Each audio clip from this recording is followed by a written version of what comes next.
திருச்சி சமயபுரம் மாரியம்மன் கோவிலில் கடந்த 12 நாட்களில் 82 லட்சம் ரூபாய் பணம் மற்றும் 2 கிலோ தங்கம் காணிக்கையாக கிடைத்துள்ளது. பக்தர்கள் செலுத்திய உண்டியல் காணிக்கைகளை எண்ணக்கூடிய பணி கோவில் இணை ஆணையர் கல்யாணி தலைமையில் நடைபெற்றது. இதில் 82,57,958 ரூபாய் ரொக்கமும் 2 கிலோ 207 கிராம் தங்கமும் சுமார் 3 கிலோ வெள்ளியும் காணிக்கையாக பெறப்பட்டுள்ளது. மேலும் 114 வெளிநாட்டு கரன்சிகள் 683 வெளிநாட்டு நாணயங்கள் காணிக்கையாக பெறப்பட்டிருப்பதாகவும் தெரிவிக்கப்பட்டுள்ளது.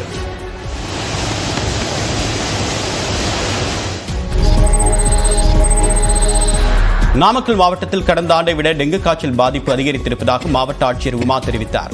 நாமக்கல்லில் செய்தியாளர் பேசிய அவர், டெங்கு காய்ச்சல் பரவலை கட்டுப்படுத்த தேவையான பணியாளர்கள் நியமிக்கப்பட்டு கொசு ஒழிப்பு பணியில் முடுக்கிவிடப்பட்டிருப்பதாகவும் கூறியுள்ளார்.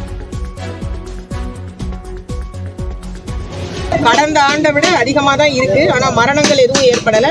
மே மாசத்தை பொறுத்த வரைக்கும் 5 தான் உறுதிப்படுத்தப்பட்ட கேஸ் இருக்குது. இப்போ அது கட்டுப்பாட்டுக்குள்ள தான் இருக்கு.